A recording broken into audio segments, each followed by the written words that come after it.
garnering all 46 votes cast, having an absolute majority following Azimio la Umoja affiliated senators' walkout. This after Wiper leader Kalonzo Musyoka changed his mind mid-voting yet again and withdrew from the Senate Speaker race at the last minute. After his election, Kingi was immediately sworn in, executing his first mandate as the third Speaker of the Senate after Ekwe Ethuro and Ken Lusaka. Mike Gongo with more on that. Thank you, Mr. Speaker. Mr. Speaker, you'll pardon me. The former two-term Kilifi County Governor will now serve at the helm of the Senate after 46 senators okayed his bid for the coveted slot. Senate Clerk Jeremiah Nyegenya declared Kingi the Speaker after a poll that went one round after none of the 5 other candidates who were battling for the position failed to garner 45 out of the 67 votes required for one to be declared winner. The candidature of Kingi was a smooth sailing after the withdrawal of Kalonzo Musyoka from the race, changing his mind at the last minute. Following the announcement of Kalonzo's withdrawal, Azimio-affiliated senators stormed out of the House after an attempt to have election postponed failed. Nairobi Senator Edwin Sifuna said they had concerns over the lack of integrity. They say it is better to be defeated in honor than to lose than to win with fraud. So we will have no part of it. We know that to be a speaker who commands the respect of all the senators, you at least have to achieve the threshold of 2/3 of the members. That is what the standing orders and the constitution require.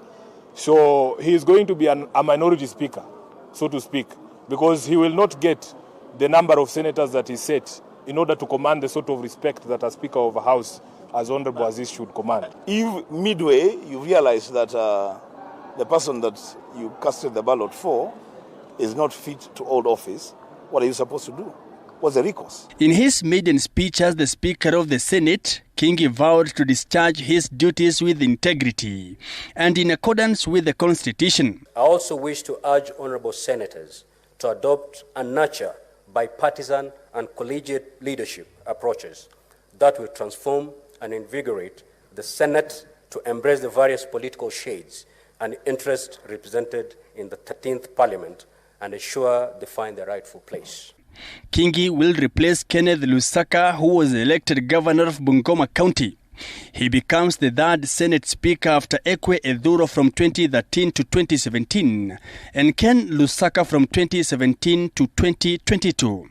After his election, Kingi was immediately sworn in as he began his duties in the Senate. The Senator for Kilifi, I thought you've already made your... because I can see you're complaining a lot. We'll give 2 ladies.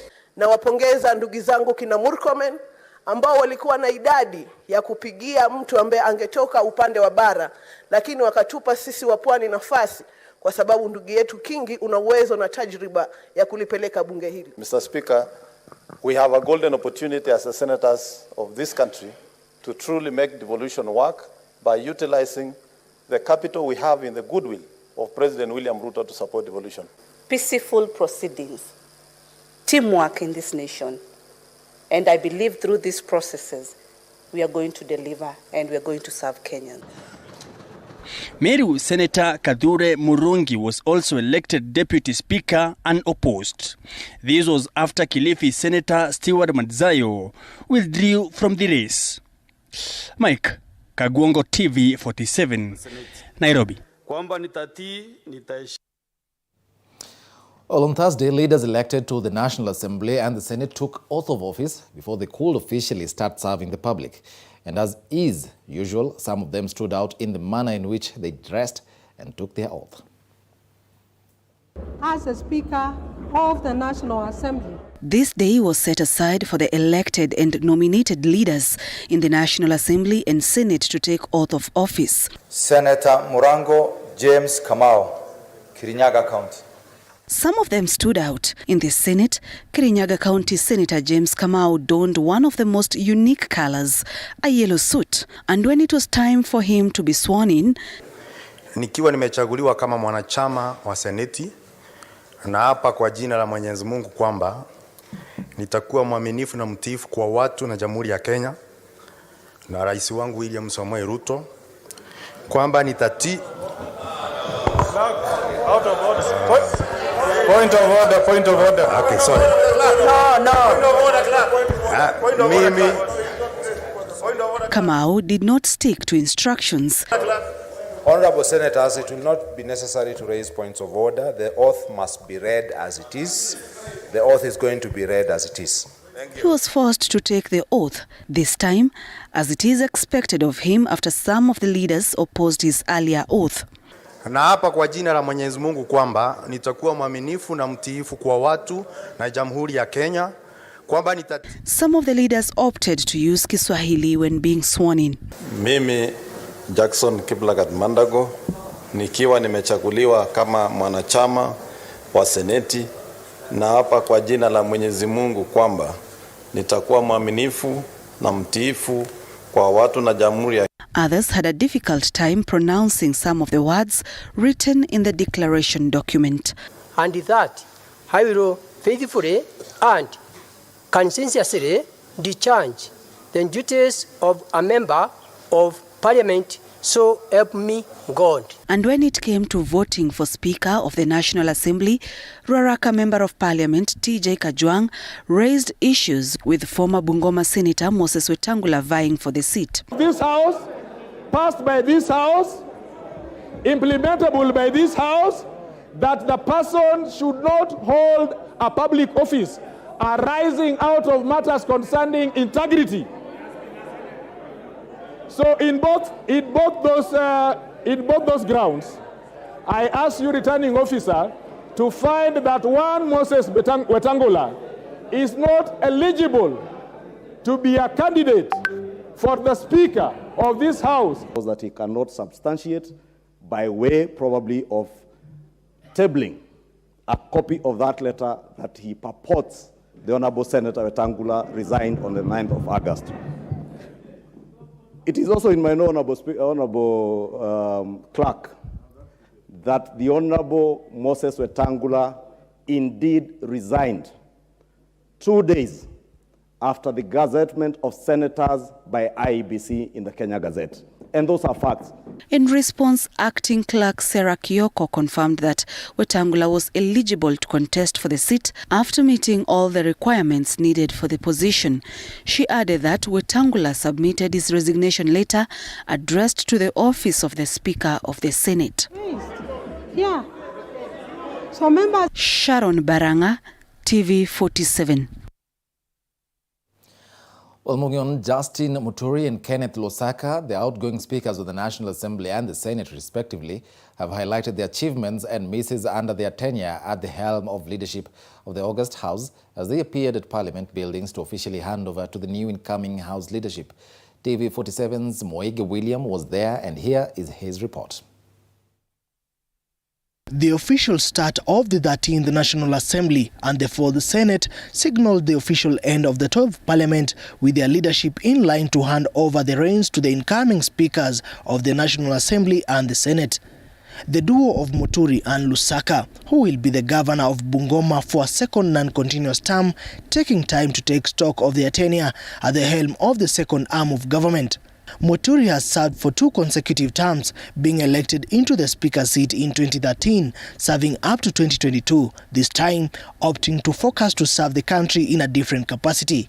I put in about almost 10 years as a member of Parliament, and then I've done 10 years as a Speaker. Tunajua serikali iko na 3 arms. So there's an arm of government where Justine Muturi has not been to. So let's look that direction. Muturi, in his last steps at Parliament building as the Speaker, while addressing the press, highlighted a number of achievements made by the Legislative House during his tenure. I can say with certainty that we have enacted virtually everything that is required in the 5th schedule. Muturi did not forget to mention on some of the failures encountered by the legislative arm of the government, top of his list including the non-passage of the 2/3 gender principle. Of course, it became very difficult. It's almost impossible to actualize the 2/3 gender principle through standalone legislations, because how would you determine? Would you be saying that in certain constituencies there will be only men and in others there will only be women? Lusaka, who served as Senate Speaker for 5 years, taking time to speak of his highs and lows as a Speaker of the Senate. I presided over a number of bills that were pro-devolution, and I'm praying that the 13th Senate will continue also enacting bills that are going to be pro-devolution, because this is a house that must protect and stand for devolution. Lusaka was, however, quick to mention on some of the areas both houses can improve to better working relations. But I just hope that the relationship will be okay, that each house will respect the other house, because each house has its own mandate on what they're supposed to perform. The two speakers are leaving the stage, leaving packed in trays for their successors. Moses Wetangula at the National Assembly and Amason Kingi at the Senate, who are taking over at a time when the country is facing economic turmoil, with many Kenyans struggling to make ends meet. With Justine Muturi and Kenneth Lusaka exiting as speakers of the National Assembly and the Senate respectively, both houses now ushers in new leaders of the 13th Parliament. Mwege William, TV47, Parliament Buildings, Nairobi. Well, at 31 minutes past the hour, time now for a very short break. Don't go away. We'll be back with more.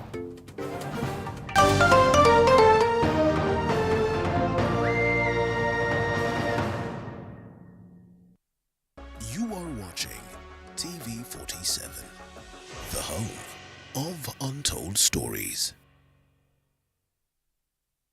Maumivu ya kichwa na kukosesha amani? Kaluma Strong hutuliza maumivu ya kichwa, maumivu ya mwili na hata huondoa joto jingi mwilini. Kaluma Strong ina aspirin kama kiungo. Maumivu yakizidi, muone daktari. This September the secret is out. Everything comes to light as Jafar faces his consequences. Anna eyes in the shadows as her actions cause a star. Schemes are kept hidden at another's expense in Hulabaloo Estate, and we lift up the veil on what goes into a perfect wedding. Then we drop files on issues affecting Kenya. Enjoy the best local entertainment on Maisha Magic East, Channel 158 on DStv, Channel 4 on GOtv. Hey!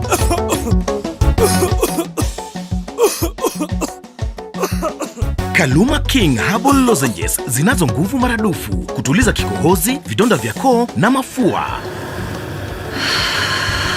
Kaluma King ni shwari. Tika mama huyo muharifu kaiba kuku zangu, vifaranga wangu na mayai zote pia kabeba. Haya, tika mama huyo. Maumivu yakizidi, muone daktari. Tricent School of Medical Health Science and Technology is a premier training institute for market-driven courses. With state-of-the-art facilities, competent and dedicated members of staff, and linkages with the medical industry, you are assured of a bright future when you study with us. Enroll today in our campuses at Juja, Nairobi West, Kisumu, and Homa Bay. Sahau season iliyopita, sahau walioshinda na walioshindwa, sahau kila kitu iliyotendeka mbaya au mzuri, kwa sababu GOtv inakuletea season mpya na itakuwa bigger and better kuliko season yoyote ingine, with over 7 leagues and cup competitions in the World Cup. Jinyakulie decoder ya GOtv yenye mwezi mmoja wa GOtv Max kwa shilingi 1999 na ujitayarishe kuwatch bigger, better football. GOtv, love it. Sonadol Extra imetengenezwa kwa njia spesheli kupambana haraka na maumivu ya kichwa, mwili na hata meno.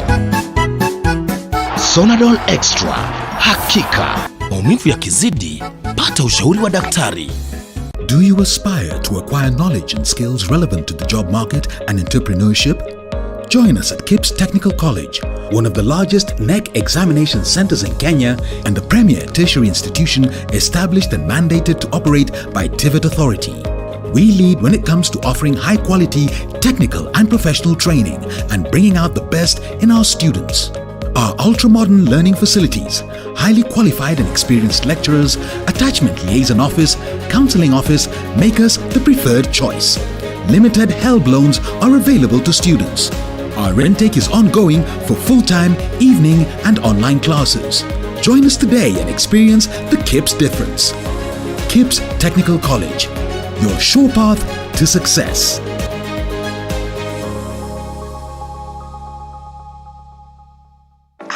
Aren't you excited for the Champions League, Europa, FA Cup? Gee, every moment from the Premier League, every. Don't forget local, the Ethiopian and Zambian leagues, and the FIFA World Cup. You know what they should call it though? I've got it.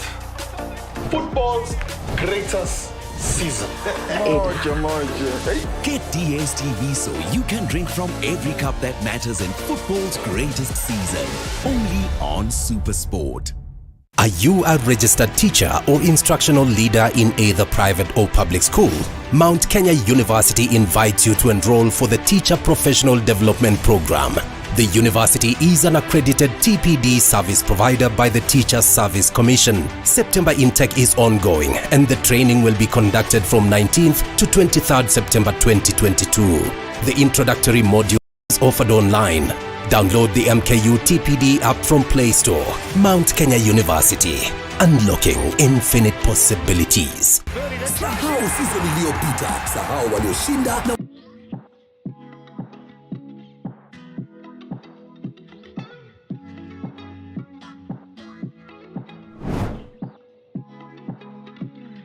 Starting this September at 8:30 p.m.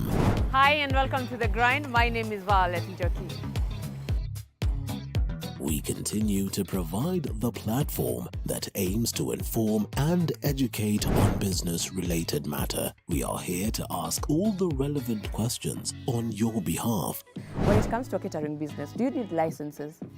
Yeah, a lot of it. And inform you what is happening in the business.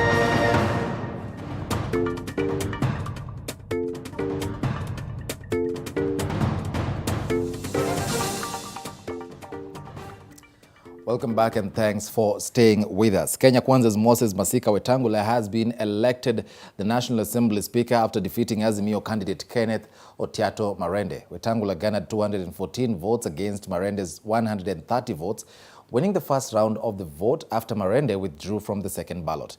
And as TV47's Apollo Kamau reports, the country's 8th Speaker in Parliament termed his victory as humbling, while saying he will make Parliament more visible. Have a look.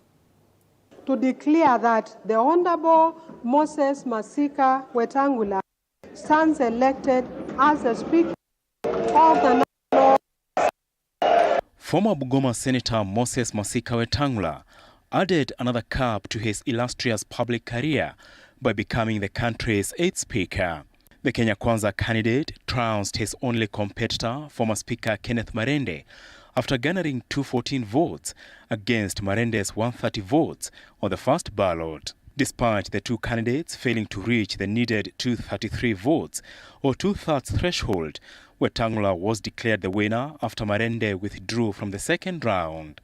After taking oath, Wetangula proceeded for the handover from his predecessor, former Speaker Justine Muturi, where he wore the official Speaker's attire and wig, ready to take charge of the 13th Parliament.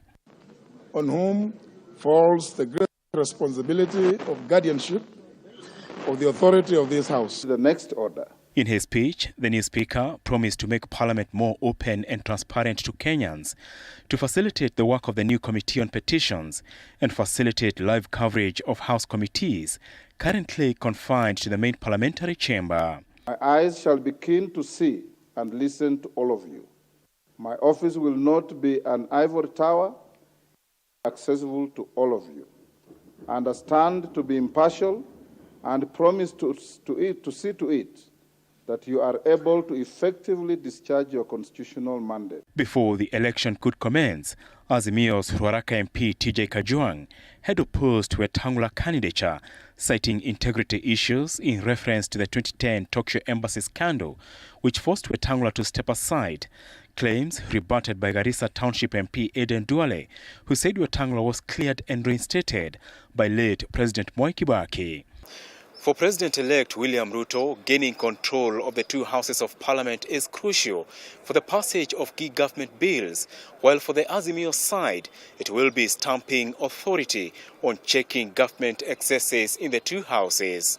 Apol Kamau, TV47 at Parliament Buildings. Now, the Meteorological Department has cautioned Kenyans living in highlands to relocate. This as heavy downpour havoc is being experienced in different parts of the country, which has in turn affected life, livelihoods, education and business activities. Stanley Nyaringita tells us more. This is the situation in Dago and Wigwa villages in Kisumu East Constituency, Kisumu County. After a heavy downpour that occurred last night, broke the riverbanks of rivers Wigwa and Nyamasaria, a situation which has affected the normal routine of residents here. Government inakuja, government ya Mheshimiwa Ruto, tafadhali angalia watu wa Kisumu na tutengeneze hii mto, ili tumechoka na hii mambo ya flat kila mara. Education was also halted in Dago Primary School with more than 500 pupils feeling the pinch. Maji huwa kila wakati mvua ikinyesha hivi huwa inajanga hivi, watoto wakuji shule, tuko na shida. Sisi kama watu wa Dago tuko na shida. Hata leo watoto wamekuja wameenda nyumbani, hawasomi na ni wakati wa mtihani.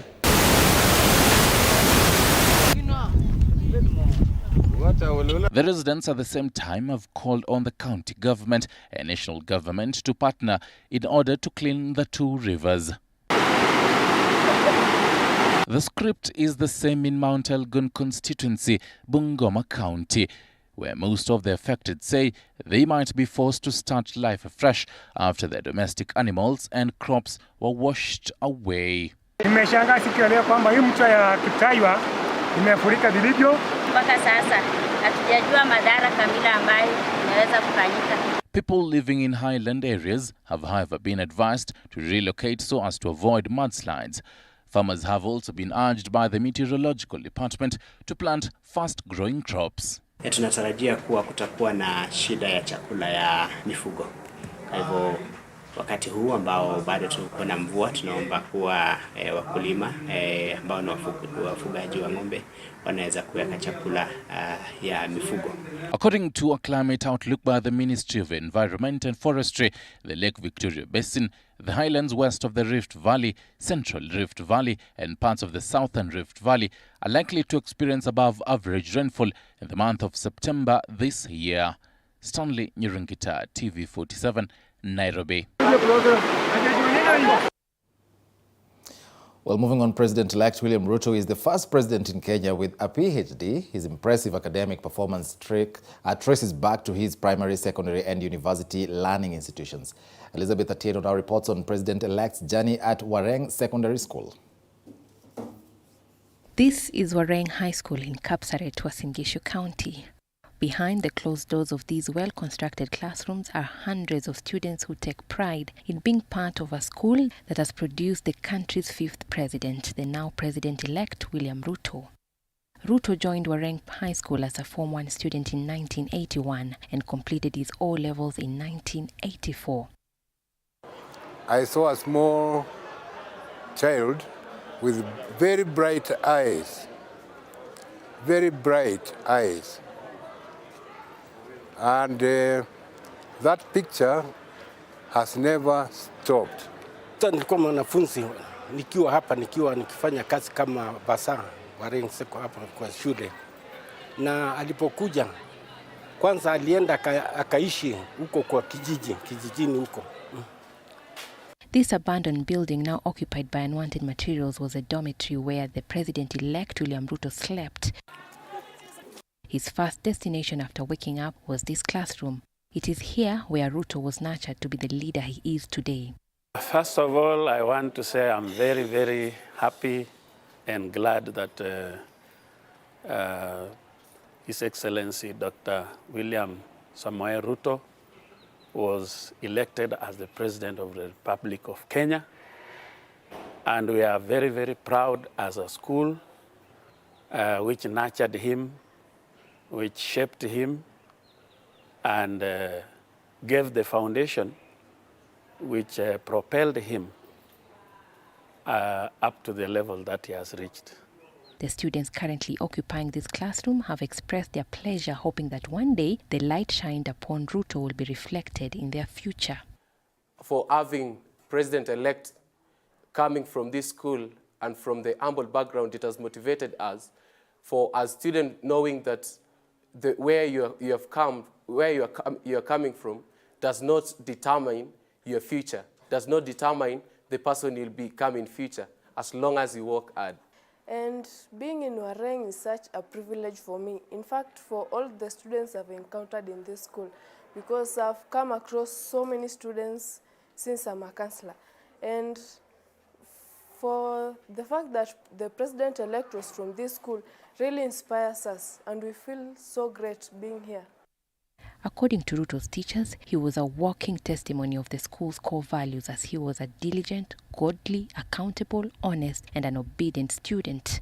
I believe our discipline is next to none, not just among the day schools, but I believe we do even much better than many boarding schools in terms of discipline and focus by the students on their lives and their future. Kila wakati nipaona, naona ni mtu ambaye ni very sharp, anapenda kuunganisha watu wote. Hakupenda mambo ya ukabila. Yeye ni straightforward. Ile kitu alikuwa anataka ni kila mtu wawe pamoja. Ruto is said to have been an ambitious student who visualized a bright future for himself and even wrote a letter to describe his hopes and ambitions. Leadership skills were nurtured here. But he was a student of very strong will from the records that we see. And he was a dreamer, dreaming big. Because I have even come across a letter which he wrote at the end of his O-levels. Ruto's leadership skills were portrayed in his ability to bring students together during the Christian Union services. Kwa sababu yeye alikuwa ni mtu alipenda Mungu. Yeye alikuwa anasanya watoto wa Christian, akawa ni member ya Christian Union, na hata akawa ni chairman. Pande wa mchezo, yeye alipenda mchezo sana. Na any team ambaye alikuwa anacheza, hata wakati walikuwa tunaenda nje, wanaenda nje, watoto wanaenda kucheza huko nje. Any team ambaye wakati walienda hakuwa kushindwa, ilikuwa ni ngumu sana. It is now 38 years since President-elect William Ruto left this school after completing his O-level, but is still taking part in the development projects after he commissioned an administration office and a number of classrooms in 2013. Wareng High School is now organizing for a party to celebrate the win of Ruto in the August polls once he is sworn in on Tuesday next week. Elizabeth Atieno, TV 47. Now, members of the 13th Parliament have officially commenced their sittings after taking their oaths of office, signaling the start of their constitutional mandate to represent Kenyans. The new parliament comes at a time when millions of Kenyans are choking under the yoke of unbearable cost of living, owing to some lapses made by the outgoing parliament. The 13th Parliament has kicked off on a high note, with members taking oath today, in line with the standing orders of the Senate and the National Assembly. In the first sitting, the clerks read the notification of the President as published in the Gazette and then lay a list of the names of the persons elected members on the table. One after the other, all the 349 elected and nominated members of Parliament, 67 elected and nominated senators, and 47 county women representatives promised to uphold the Constitution of Kenya as they embark on their solemn duties to oversight, represent, and legislate on behalf of Kenyans. Kama mwanachama wa bunge la kitaifa, naapa kwa jina la Mwenyezi Mungu kwamba nitakuwa mwaminifu na mtiifu kwa watu na Jamhuri ya Kenya. Allegiance to the people and the Republic of Kenya, that I will obey, respect, uphold, preserve, protect and defend the people, alleged to the faithful, alleged to the people and Republic of Kenya. I will obey, respect, uphold, serve, protect and even. For the old and experienced members, this was seemingly just a normal routine, but to the new members, it was an easy task. Out of the 290 elected, the 13th Parliament will be boasting of 26 elected women, 3 more compared to 2017. The 13th Parliament kicks off hot on heels of the hotly contested August 9th general election, which was followed by post-election exodus of MPs, senators from Azimio allied parties and independent to Kenya Kwanza wing after its leader William Ruto was declared president-elect and his win validated by the Supreme Court, tipping the majority scale in favor of the Kenya Kwanza side politically. I won this seat, so I felt so good because it was just like a privilege. It was like a golden. In fact, I want to congratulate my people from Mumias East constituency for giving me this golden chance to serve them. So I felt so good. I felt so honored, and from that point of view is what made me to start celebrating, man. Kuwa na wakati mzuri sana hapo na tunatumaini ya kwamba itakuwa bunge nzuri. Tuko na watu wengi sana wachanga, very young people. We also expect that it will be a good moment even to learn and to be mentored by our seniors. Those people who have been there for like 2 or 3 terms. They have really, especially the ones in Kenya Kwanza, they have really vowed that they are going to mentor us so that at least we can become good leaders and represent our people in accordance to the standing orders, in accordance to the constitution, and also help our country to move forward. So it is a good moment. And the 13th Parliament, which came in a mixed bag of fortunes after majority of long-serving members of Parliament were flawed in the just concluded general elections held August 9th, 2022, comes to the scene with a full in tray with millions of Kenyans struggling under the yoke of unbearable cost of living, coupled with dilapidated economy and a huge public debt. After swearing in of members as well as speakers who have taken oath of office, now focus shifts to the formation of the House Business Committee as well as House leadership ahead of the next sitting. Elizabeth Mutuko, TV47 Palm Biddings, Nairobi. Well, thank you for that, Elizabeth Mutuko. Now, as the country celebrates the 26 women elected in the National Assembly, Narok North Constituency is celebrating the election of Agnes Pareyio, who becomes the first ever woman to hold the position since independence. Pareyio beat all odds to clinch the Narok North Constituency parliamentary seat in an environment that views women as persons who cannot lead. Chichi Josephine now reports.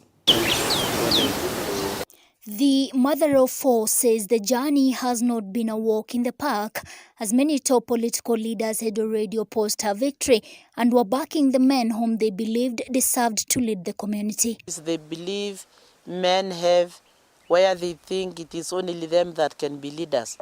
So the fact that I was a woman was a factor that would make men think, oh, it's easy. After all, she's just a woman, so she cannot beat us. This is not the first attempt for the anti-female genital mutilation crusade. She tried this in 2017 general election, but lost in the Jubilee Party primaries that she says were marred with malpractices. I went for the MP, which we did at the primaries. I was in Jubilee, and then I won the election, but I was denied that right of being pronounced the winner. Nevertheless, Pareyio is not the type that gives up easily. In the just concluded election, she tried her luck and garnered 20,821 votes against her closest challenger, prominent advocate Martin Kamwaro, who ran on an independent ticket and got 18,852 votes. Some men have negative attitudes towards women. And until they see your leadership, they don't believe in you. Because they have that pride in them. They think this is ours. So they were using all the languages they want. With culture largely out of her favor, the newly elected member of parliament recalls how she worked extra hard by moving from one house to another and spending a lot of time with the low-income earners and business community as opposed to her male counterparts. Some of my opponents were saying, you are electing a woman, how will she hold a rungu? So I also would tell them that, what do I need a rungu for? You cannot go to parliament with a rungu. So I don't need a rungu. But to make all elders trust that a woman can as well be a leader was an issue. She says she intends to use her position to champion the rights of the girl child and will use her experience in the FGM to influence policy so that the dreaded cut will be a thing of the past. Yeah, they are part and parcel of me. They made me whom I am, and I just can't neglect these girls because I believe that education is power.